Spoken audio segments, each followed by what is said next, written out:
In today's video, I'm going to teach you how to fix a WordPress admin redirect loop. This frustrating issue can lock you out of your WordPress dashboard, making it difficult to manage your website. But don't worry, I'm here to help you resolve this issue quickly and effectively. To start, we need to address one common cause of the admin redirect loop: caching. It's quite possible that a cached page is serving up an old or broken redirect, leading to this frustrating loop. Now, if you're using a caching plugin such as WP Supercache, W3 Total Cache, or WP Rocket, or if your hosting provider offers server-side caching, like Varnish, this step is crucial. The goal here is to clear the cache. By doing so, you're ensuring that any outdated or erroneous data is flushed out, allowing you to load the most current and correct version of your site. If you can access your WordPress dashboard, this process is reasonably straightforward.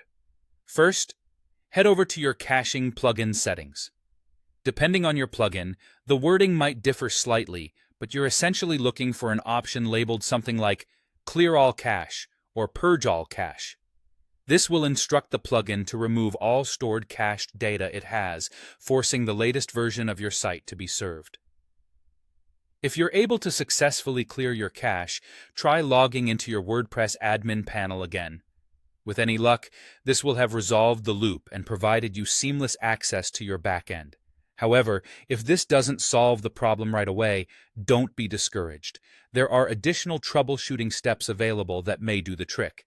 Clearing your cache, especially with plugins like these, is beneficial for resolving issues like the redirect loop because caching plugins work by saving static copies of your site's pages.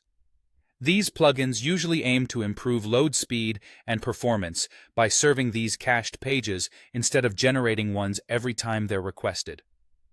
Occasionally, though, cached versions can conflict with newly made changes or updates to your site, leading to issues like the redirect loop. By purging your cache, you're making sure that any potential discrepancies between the cached version and the current version of your site are resolved. In situations where you're utilizing server-side caching, the process may be similar. Sometimes your web host will provide a control panel or a dashboard where you can clear the server cache. If you're unsure how to locate or use this functionality, contacting your host's support team can often be the best course of action. They'll be well equipped to guide you through the process, tailored to their specific caching system. With these insights into clearing your cache, my hope is that you'll find yourself back in your WordPress admin dashboard, free from the endless redirect loop.